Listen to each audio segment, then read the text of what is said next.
Renungan saat teduh kita dengan judul Ketika Tuhan turun tangan. Firman Tuhan terambil dalam kitab Yoel pasal 3, 18-19. Demikian bunyi firman Allah. Pada waktu itu akan terjadi bahwa gunung-gunung akan meniriskan anggur baru, bukit-bukit akan mengalirkan susu, dan segala sungai Yehuda akan mengalirkan air.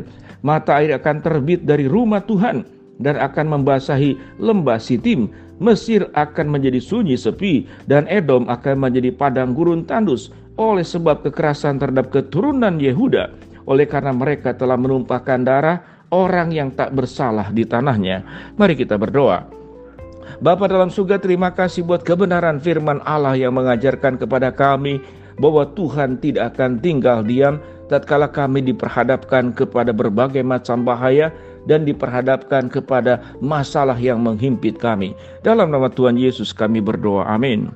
Shalom sahabat, perjalanannya dikasih Tuhan ketika Tuhan turun tangan. Kita sudah belajar tatkala Tuhan turun tangan. Belum berbicara tentang kitab Nabi Yoel, kita berbicara tentang dari kitab-kitab sebelumnya yang ada di dalam Alkitab.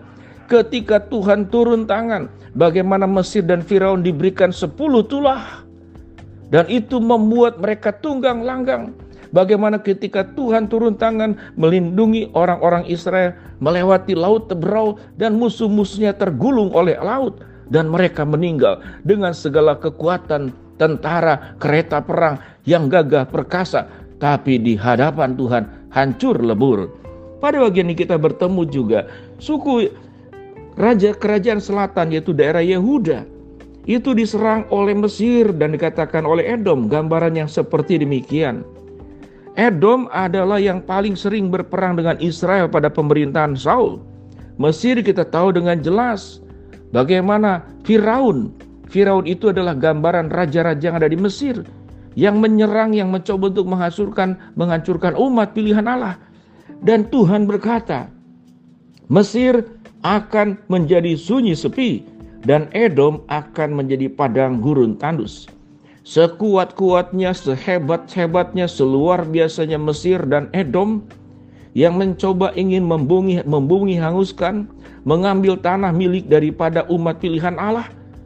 Firman Tuhan berkata, Mesir akan menjadi sunyi sepi dan Edom akan menjadi padang gurun tandus. Bayangkan, ketika Allah turun tangan, tidak ada musuh yang sanggup bisa kemudian menghancurkan umat Tuhan. Pada titik ini sahabat seperjalanan, apa pergumulan, apa persoalan kita? Kita mungkin tidak seperti orang Yehuda yang ada di kerajaan selatan. Kita tidak berhadapan dengan Edom. Kita tidak berhadapan dengan Mesir. Tetapi kita berhadapan dengan seluruh problem yang ada pada saat ini. Dengan semua permasalahan yang ada. Mungkin kita ditekan oleh pimpinan kita, diperlakukan tidak adil. Barusan saya membaca, ada orang yang dari luar pulau bekerja di satu rumah tuannya. Selama 8 bulan tidak digaji. Kemudian dia mengupload tentang kondisinya di media sosial.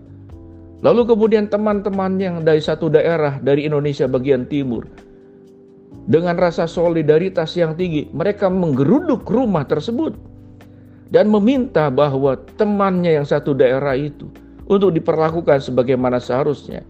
Lalu dengan segera Tuan itu membayarkan 8 bulan gaji dan akhirnya kemudian memutuskan untuk tidak bekerja lagi. Lalu kemudian biaya untuk pulang juga. Sahabat seperjalanan, kondisi-kondisi seperti ini mungkin bisa dialami oleh setiap kita. Tatkala kita diperhadapkan kepada kekuatan yang lebih kuat, yaitu Edom dan Mesir, ataupun suku-suku lain, orang-orang yang punya kedudukan, suku-suku yang memiliki kelebihan, atau kelompok mayoritas, atau kelompok yang punya kekuatan politik, kekuatan uang, kekuatan militer, atau kekuatan pengaruh, maka tatkala orang-orang tersebut tidak memiliki hati yang disentuh oleh Allah, maka yang terjadi adalah sikap kekejaman, sikap kebengisan, sikap sewenang-wenang, sikap untuk menekan dan merendahkan orang yang memang sudah rendah. Sahabat seperjalanan, orang yang sudah rendah tidak perlu direndahkan, dia sudah rendah. Tetapi nafsu berkuasa itu bisa membuat orang yang rendah pun kalau bisa dibumi hanguskan, dihilangkan. Itu sifat keberdosaan manusia. Dan Tuhan berjanji, hai Mesir, hai Edom, engkau akan menjadi sunyi sepi, dan engkau akan menjadi padang gurun yang tandus. Engkau yang menumpahkan darah kepada orang yang tidak bersalah di tanahnya. Itu dikatakan orang yang tidak bersalah di tanahnya. Jadi di sini ada perampasan tanah, ada perampasan hak milik yang dimiliki oleh orang, tapi dipaksakan untuk dirampas. Kejadian-kejadian seperti ini bukankah terjadi tatkala kita melihat dan membaca, mendengar berbagai macam berita di media sosial? Itu sifat manusia. Tapi orang-orang seperti ini yang firman Tuhan katakan, mereka itu akan menjadi padang gurun yang tandus dan kemudian menjadi sunyi sepi.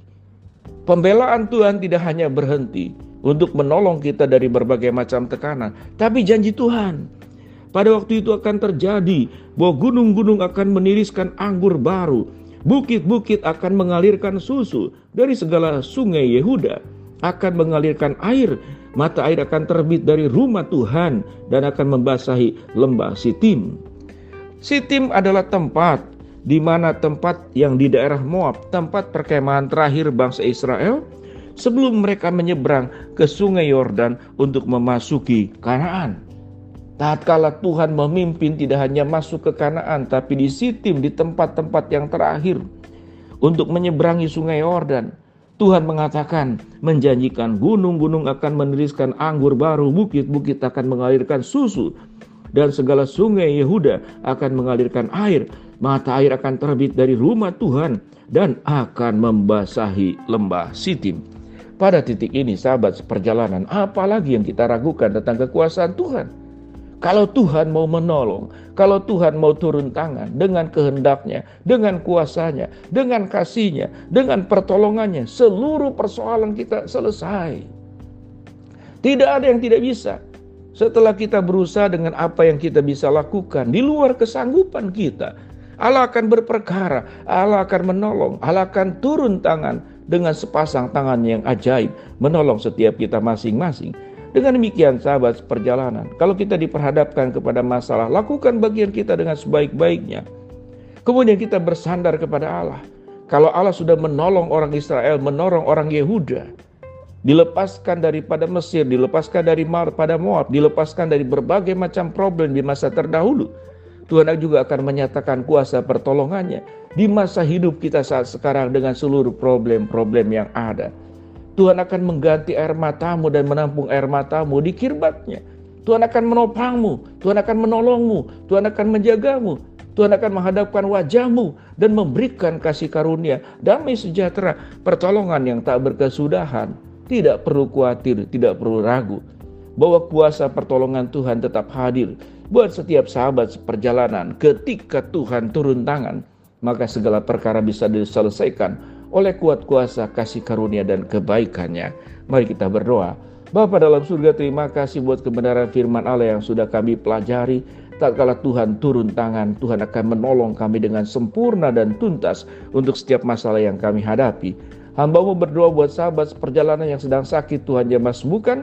Sahabat seperjalanan yang sedang menghadapi masalah, Tuhan bukakan jalan. Sahabat seperjalanan yang sedang berdoa mengharapkan sesuatu, Tuhan kabulkan dengan cara dan waktunya Tuhan. Dalam nama Tuhan Yesus kami berdoa. Amin. Shalom sahabat seperjalanan. Ingatlah, ketika Tuhan turun tangan, Tuhan akan menolong engkau dengan pertolongan yang sempurna. Shalom, Tuhan memberkati kita semua.